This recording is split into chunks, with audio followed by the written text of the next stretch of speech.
Hey guys, welcome back to the channel. Now imagine this.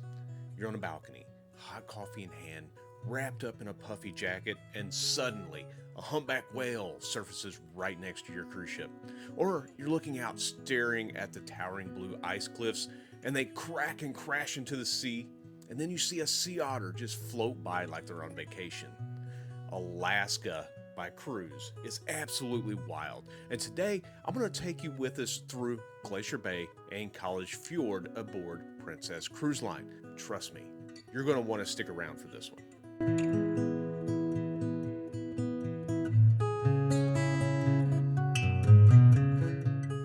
Let's start with Glacier Bay National Park. This place is enormous, over 3 million acres of glaciers, fjords, and wilderness that feels totally untouched.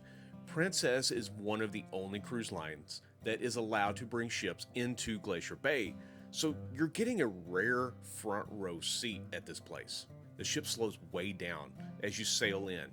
We spent almost a full hour just floating in front of Margerie Glacier, which stretches 21 miles long.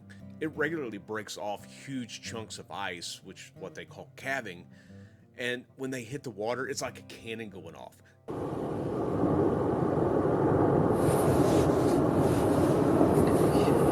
The ship, when you're there, even does a slow spin, so everyone on every single side gets a perfect view of the glacier. We also passed by Grand Pacific Glacier, which is covered in dirt and rock, so it just kind of looks more like a giant hillside than ice, but it's still really neat to see. And John Hopkins Glacier, which is still advancing, and it's one of the only glaciers that is still advancing because the rest of them are pretty much shrinking. This whole area is basically a natural safari.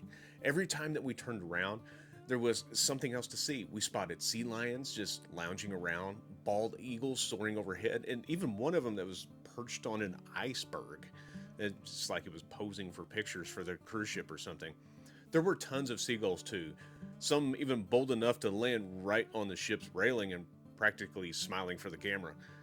We saw mountain goats way up on the cliffs. They just looked like little white specks up there, and even caught whales spouting off in the distance. Unfortunately, I wasn't quick enough with the camera to catch some in Glacier Bay, but I did snag some shots of them spouting on our way into Glacier Bay. I can't stress this enough. Bring binoculars with you. They're a must if you want to really catch the wildlife, especially those that are far off, like the goats up on the cliff. What makes this extra special is that park rangers actually come on board. They sail up next to the ship on a dinghy, and if you're up early enough to see this, it's kind of neat watching them come up and then getting on the ship. They set up on the bridge and give a live narration over the loudspeakers so you know exactly what glacier or animal that you're looking at. They also do presentations in the theater and hang out on the decks, so you can even ask them questions. If you have kids, they even have a Junior Ranger program where they can even earn a Junior Ranger badge right there on the ship. Now, let's talk about the weather, because Alaska will definitely keep you guessing. In a single day, we went from shivering in the 30s, right up by the glaciers, to up in the 50s when the sun came out. The secret is all about layering.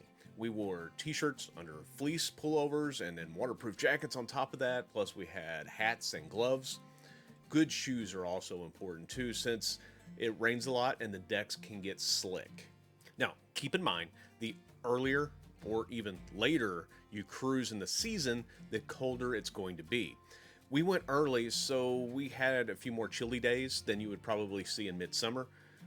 But don't get the wrong idea. Even in peak summer, Alaska isn't hitting the 80s or 90s. The average temperature stays around the mid 60s and maybe even low 70s on a good day. So definitely pack for cooler weather. If you're someone who gets cold easy, well, then layer up. You're gonna thank yourself later. And if you want to know what I'm talking about, be sure to check out this video here, where we talk about the first cruise port in Alaska, and this is typically where visitors kind of get a culture shock to the weather. You'll enjoy that one too. The next day we sailed into College Fjord. If Glacier Bay was the big dramatic show, well, then College Fjord is like stepping into this calm, untouched world with massive walls of ice everywhere you looked. The glaciers here were named by a bunch of professors back in the 1800s, and they named them after Ivy League schools.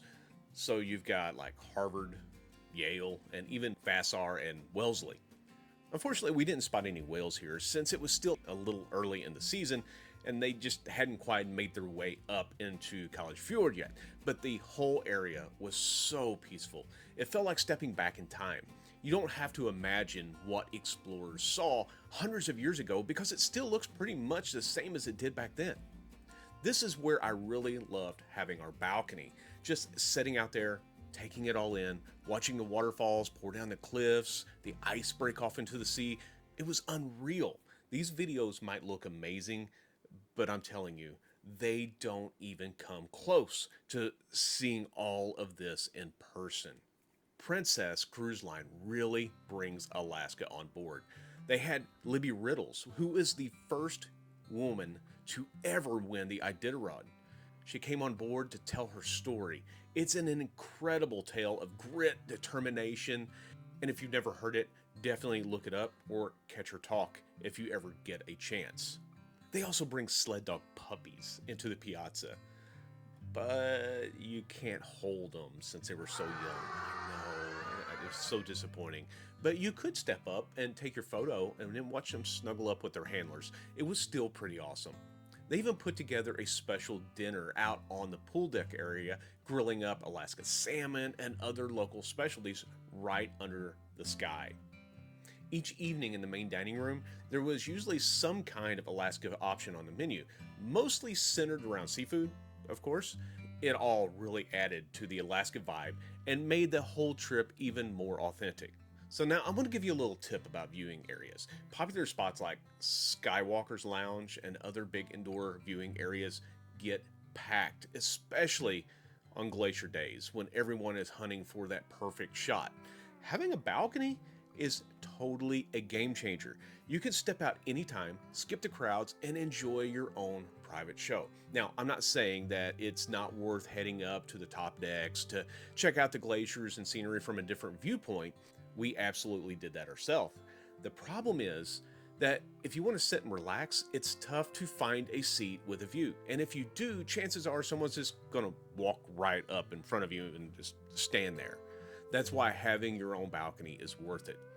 Sure, it costs more than an ocean view or an interior, but when you are doing Alaska, it's probably a once-in-a-lifetime adventure. Don't miss out on this just to save a few $100s. Splurge and get the balcony. We sat out there with our coffee, ordered a little room service as a snack, and just took it all in from our own private space. It's a feeling that's just hard to put into words. You really need to experience it for yourself. If you really want to get the most out of your Glacier Bay and College Fjord days, spend as much time outside as you can. Whether you're up on the top deck or kicking back on your own balcony, that's where the true magic is. Watching the glaciers, spotting wildlife, and just soaking up all of that amazing scenery. It's what it's all about. Also, don't skip the special events and the guest talks on board. They're scattered all over the ship at different times, and you can typically find these in what's called the Princess Patter, which is delivered to your stateroom every evening for the next day's events, or check out your Princess Cruise app. They should have these listed on there. Now, when it comes to the kids, our kids love the park ranger visits at the kids club when they were younger, of course, and it's something that they still bring up to this day. Make sure that your little ones get to do that too. Unfortunately, a lot of people use these days to hit up the spa or the casino, which is totally fine. But if you want the full Alaska experience and a chance to really learn about the culture and the wildlife, make the onboard talks and activities your priority. Those only happen once each cruise, and you'll have plenty of time to chill in the spa or try your luck at a casino later. That's my advice, but hey, you do what you want. I'm just some guy on YouTube. So if Alaska is on your bucket list, make it happen. This was hands down one of the best trips that we've ever done. From watching glaciers calve right in front of us, to spotting whales, seeing mountain goats way up on the cliffs, to hearing Libby Riddles share her story and getting photos with those sled dog puppies. It was unreal. Pack those layers, grab some binoculars, and get ready for sights that are going to blow your mind way more than these videos ever could. Thanks for hanging out with us today. Hit that like and subscribe button if you haven't already, and drop a comment if you're planning an Alaska cruise soon. And as always, keep wondering, exploring, and discovering.